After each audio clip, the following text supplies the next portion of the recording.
मनुष्य का जीवन बड़ा अजीब है। वो बाहर की दुनिया को समझने में बहुत समय लगा देता है, लेकिन अपने ही मन को देखने से बचता रहता है। अगर तुम सच में कुछ देर शांत बैठो और अपने भीतर झांको, तो तुम्हें एक गहरी सच्चाई दिखाई देगी। मन बार बार किसी न किसी व्यक्ति की तरफ भागता रहता है। कभी किसी की मुस्कान याद आती है, कभी किसी की आवाज, कभी किसी के साथ बिताए हुए कुछ पल, और अचानक भीतर हलचल शुरू हो जाती है। दिल तेज धड़कने लगता है, विचार दौड़ने लगते हैं, तुम्हारा ध्यान बिखर जाता है और तुम कहते हो यही प्रेम है। लेकिन क्या सच में यह प्रेम है या ये सिर्फ मन की एक आदत है, एक मोह? मनुष्य के जीवन की सबसे बड़ी भूल यही है कि वह मोह को प्रेम समझ बैठता है। प्रेम और मोह बाहर से एक जैसे दिखाई देते हैं, दोनों में आकर्षण होता है, दोनों में निकटता होती है, दोनों में भावनाएं होती है, लेकिन भीतर से दोनों की प्रकृति बिल्कुल अलग है। मोह पकड़ना चाहता है, प्रेम मुक्त करता है। मोह कहता है तुम मेरे हो, प्रेम कहता है तुम स्वतंत्र हो। मोह में डर होता है कि कहीं दूसरा व्यक्ति दूर न चला जाए, प्रेम में ऐसा डर नहीं होता। मोह में अधिकार होता है, प्रेम में सम्मान होता है। लेकिन दुर्भाग्य से अधिकतर लोग जीवन भर मोह को ही प्रेम समझते रहते हैं। ऐसा क्यों होता है? क्योंकि हमें बचपन से यही सिखाया जाता है। जब तुम छोटे थे तब से तुम्हें कहानियां सुनाई गई। हर कहानी में एक राजकुमार होता है और एक राजकुमारी। जैसे जीवन का अर्थ ही यही हो कि दो लोग मिल जाएं और कहानी पूरी हो जाए। फिर तुम बड़े होते हो, फिल्में देखते हो, गीत सुनते हो, हर जगह वही कहानी दोहराई जाती है, जैसे जीवन का सबसे बड़ा लक्ष्य किसी को पा लेना हो। धीरे धीरे ये विचार तुम्हारे मन में गहराई से बैठ जाता है। तुम्हें लगता है कि अगर कोई तुम्हें प्रेम करने लगे, अगर कोई तुम्हारे साथ रहने लगे, तो तुम्हारा जीवन पूर्ण हो जाएगा। लेकिन यह भ्रम है, क्योंकि जो भीतर से अधूरा है वह किसी और के सहारे पूरा नहीं हो सकता। दो अधूरे लोग मिलते हैं तो पूर्णता नहीं बनती। वे बस अपनी अपनी कमजोरियों को एक दूसरे पर टिका देते हैं। इतिहास में यह कहानी बार बार दोहराई गई। राजाओं ने साम्राज्य खोए, संतों ने साधना खोई, कवियों ने अपनी रचनात्मकता खो दी। क्यों? क्योंकि मन मोह में फंस गया। रावण को ही देख लो, वह अत्यंत बुद्धिमान था, शास्त्रों का ज्ञाता था, महान तपस्वी था, लेकिन उसके भीतर एक इच्छा उठी, एक आकर्षण, और वही आकर्षण उसके विवेक पर छा गया। जिस व्यक्ति के पास अपार शक्ति थी वह अपने ही मन को नहीं जीत सका और अंत में उसका पूरा साम्राज्य समाप्त हो गया। यह कहानी केवल रावण की नहीं, यह हर मनुष्य की कहानी है। आज भी वही कहानी चल रही है, बस रूप बदल गया है। अब लोग युद्ध नहीं हारते, लेकिन अपने जीवन की दिशा खो देते। एक रिश्ता टूटता है और आदमी टूट जाता है। एक व्यक्ति दूर चला जाता है और लगता है कि जीवन का अर्थ खत्म हो गया। लेकिन सच यह है कि जीवन का अर्थ कभी किसी एक व्यक्ति में नहीं था, तुमने ही उसे वहां रख दिया था। मोह की सबसे बड़ी चाल यही है कि वह शुरुआत में बहुत मीठा लगता है। तुम्हें लगता है कि कोई तुम्हें समझता है, कोई तुम्हें देखता है, कोई तुम्हारे लिए खास है, और धीरे धीरे तुम अपनी खुशी उस व्यक्ति के हाथ में दे देते हो। अब तुम्हारी खुशी तुम्हारी नहीं रहती। अगर वो खुश है तो तुम खुश हो, अगर वह दूर हो जाए तो तुम बेचैन हो जाते हो, और यहीं से गुलामी शुरू होती है। ओशो कहा करते थे, जब तक तुम भीतर से पूर्ण नहीं हो जाते तब तक तुम्हारा प्रेम भी निर्भरता ही रहेगा। सही दोस्ती, क्योंकि तुम दूसरे से वही मांग रहे हो जो तुम्हें खुद के भीतर से मिलना चाहिए। स्वीकृति, शांति, प्रेम। अगर तुम खुद को स्वीकार नहीं करते तो कोई और तुम्हें स्वीकार कर भी ले तो वह स्थायी नहीं हो। मोह से बाहर आने का पहला कदम है जागरूकता। जब मन किसी की तरफ भागे तो उसे तुरंत रोकने की कोशिश मत करो, बस उसे देखो कैसे मन कल्पनाएं बनाता है, कैसे शरीर में बेचैनी उठती है, कैसे विचार तुम्हें खींचते हैं। अगर तुम थोड़ी देर बस देखते रहो तो एक गहरी समझ पैदा होने लगेगी। तुम्हें महसूस होगा कि यह सब तुम्हारे भीतर घट रहा है, और जो चीज देखी जा सकती है वह तुम नहीं। यहीं से साक्षी भाव शुरू होता है। दूसरा कदम है ऊर्जा को समझना।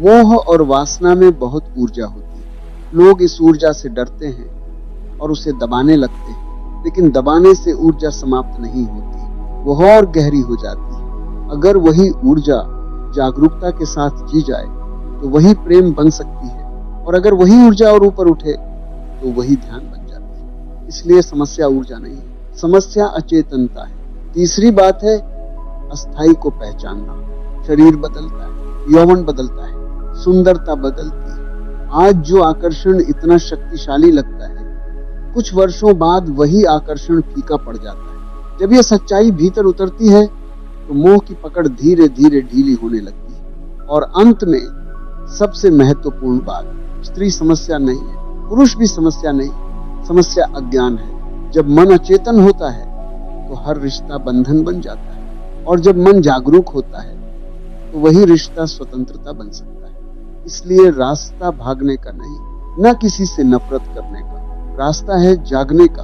अपने भीतर देखो, जहां भी मोह है उसे पहचानो। जैसे जैसे जागरूकता बढ़ेगी, मोह की जड़ सूखने लगेगी, और तब पहली बार तुम प्रेम को समझ पाओगे। क्योंकि प्रेम गुलामी नहीं है, प्रेम स्वतंत्रता का उत्सव है। और जब प्रेम स्वतंत्रता बन जाता है तब जीवन पहली बार सच में खिलता है। मनुष्य का मन बहुत विचित्र है, वह स्वतंत्र पैदा होता है लेकिन धीरे धीरे खुद ही अपनी जंजीरें बना लेता है। सबसे मजबूत जंजीर कौन सी? लोहे की नहीं, किसी जेल की नहीं, सबसे मजबूत जंजीर है मन की गुलामी। और ये गुलामी बाहर से नहीं आती, ये भीतर से पैदा होती है। तुमने देखा होगा, एक छोटी सी बात भी मन को हिला देती है। किसी का एक संदेश आ जाए तो मन खुश हो जाता है, अगर वही व्यक्ति जवाब ना दे तो बेचैनी शुरू हो जाती है। क्यों? क्योंकि धीरे धीरे तुम्हारा मन अपनी कीमत दूसरे इंसान में खोजने लगता है। जब आदमी अपने भीतर खाली होता है तो वह किसी और की आंखों में अपना मूल्य ढूंढता है। उसे लगता है अगर कोई मुझे चाहे, अगर कोई मेरे साथ रहना चाहे तो शायद मैं महत्वपूर्ण हूं। लेकिन यह प्रेम नहीं है, यह मन की भीख है। और जब आदमी भीख मांगने लगता है तो उसकी स्वतंत्रता धीरे धीरे समाप्त होने लगती है। यह गुलामी अचानक पैदा नहीं होती, इसके पीछे एक पूरा मनोविज्ञान है। मनुष्य को बचपन से ही यह सिखाया जाता है कि वह अकेला अधूरा है। तुम्हें कभी किसी ने यह नहीं सिखाया कि तुम अपने आप में पूर्ण हो, बल्कि बचपन से ही यह कहा गया, एक दिन तुम्हें कोई मिलेगा और वही तुम्हें पूरा करेगा। यह विचार सुनने में सुंदर लगता है, लेकिन यही सबसे बड़ा भ्रम है। क्योंकि जब तुम मान लेते हो कि तुम अधूरे हो तो तुम किसी और को पकड़ने लगते हो, और पकड़ हमेशा गुलामी बन जाती है। फिर समाज और दुनिया इस भ्रम को और गहरा कर देती है। आज चारों तरफ देखो, फिल्में देखो, गाने सुनो, सोशल मीडिया देखो, हर जगह वही कहानी तो हराई जा रही है कि जीवन का सबसे बड़ा उद्देश्य है किसी को पा लेना। हर फिल्म में नायक और नायिका हैं, हर गीत में मोह की कहानी है, जैसे जीवन का पूरा अर्थ ही किसी के साथ जुड़ जाना हो। धीरे धीरे यह विचार तुम्हारे अवचेतन में बैठ जाता है, और फिर जब तुम्हें कोई आकर्षक चेहरा दिखाई देता है तो तुम्हारा मन तुरंत उसी कहानी को जीने लगता है। आज मीडिया ने इस मोह को और भी गहरा कर दिया है। विज्ञापन देखो, किसी भी चीज को बेचने के लिए स्त्री की छवि का इस्तेमाल किया जाता है। कार बेचनी हो, परफ्यूम बेचना हो, कपड़े बेचने हो, हर जगह वही तरीका। क्यों? क्योंकि बाजार को पता है कि आदमी का मन कहाँ कमजोर है। उसे बस एक आकर्षण दिखा दो, वह खुद ही खींचा चला आएगा। धीरे धीरे आदमी को यह समझ भी नहीं आता कि उसका मन कब गुलाम बन गया। वो सोचता है कि वह स्वतंत्र है, लेकिन उसकी पसंद, उसके विचार, उसकी इच्छाएं सब किसी और के द्वारा संचालित हो रहे होते हैं। इतिहास उठाकर देखो, ये कहानी नई नहीं है। हर युग में मनुष्य इसी मोह के कारण गिरा है। रावण को देखो, वह अत्यंत बुद्धिमान था, वह वेदों का ज्ञाता था, महान तपस्वी था, महान राजा था, लेकिन उसके भीतर एक आकर्षण उठा, और वही आकर्षण उसके विवेक को ढक गया। जिस व्यक्ति के पास अपार शक्ति थी वह अपने ही मन को नहीं जीत सका, और अंत में उसका पूरा साम्राज्य समाप्त हो गया। महाभारत में भी यही कहानी दिखाई देती। दुर्योधन के पास शक्ति थी, सेना थी, राज था, लेकिन उसका मन ईर्ष्या और मोह से भरा हुआ था। एक क्षण की अहंकार और मोह ने पूरे युद्ध को जन्म दिया। लाखों लोग मारे गए, सभ्यताएं टूट गई। लेकिन अगर गहराई से देखो तो उसके पीछे मन की वही कमजोरी थी।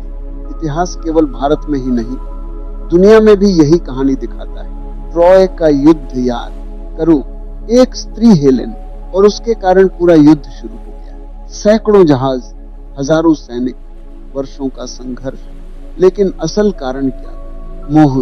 मनुष्य का मन आकर्षण में इतना अंधा हो जाता है कि उसे परिणाम दिखाई ही नहीं देते। और आज भी वही कहानी चल रही है, बस युद्ध के मैदान बदल गए। आज तलवारें नहीं उठती, लेकिन करियर टूट जाते हैं, जीवन की दिशा बदल जाती है। एक रिश्ता टूटता है और आदमी बिखर जाता है। उसे लगता है कि जीवन खत्म हो गया, लेकिन सच यह है कि जीवन कभी किसी एक व्यक्ति पर टिका ही नहीं था, तुमने ही उसे वहां टिका दिया था। मोह की सबसे बड़ी चाल यही है कि वह शुरुआत में बहुत मीठा लगता है, जैसे शहद। तुम्हें लगता है कि अब सब मिल गया, कोई है जो तुम्हें देखता है, जो तुम्हें समझता है। लेकिन धीरे धीरे वही मिठास रस्सी बन जाती है और तुम उसी रस्सी से बंध जाते हो। तुम्हारी स्वतंत्रता धीरे धीरे गायब हो जाती है। तुम्हारा मन उसी व्यक्ति के इर्द गिर्द घूमने लगता है और तुम्हें पता भी नहीं चलता कि तुम्हारी जिंदगी कब गुलामी बन गई। ओशो कहा करते थे, जब तक तुम भीतर से पूर्ण नहीं हो जाते, तब तक तुम्हारा प्रेम भी निर्भरता ही रहेगा, क्योंकि तुम दूसरे से वही मांग रहे हो जो तुम्हें अपने भीतर से मिलना चाहिए। शांति, स्वीकृति, प्रेम। अगर तुम अपने भीतर इसे खोज लो तो तुम्हारा प्रेम भी स्वतंत्र होगा, और अगर तुम भीतर खाली हो तो हर रिश्ता तुम्हारे लिए एक जंजीर बन जाएगा। यही कारण है कि जागरूकता सबसे जरूरी है। जब मन किसी की तरफ भागे तो उसे तुरंत रोकने की कोशिश मत करो, बस उसे देखो। कैसे मन कल्पनाएं बनाता है, कैसे शरीर में बेचैनी उठती है, कैसे विचार तुम्हें खींचते हैं। अगर तुम थोड़ी देर बस देखते रहो तो एक अजीब बात होगी। तुम्हें महसूस होगा कि यह सब तुम्हारे भीतर घट रहा है, और जो देखा जा सकता है वो तुम नहीं हो। यहीं से स्वतंत्रता की शुरुआत होती है, क्योंकि जिस दिन तुमने अपने मन को देख लिया, उसी दिन तुम उसकी गुलाम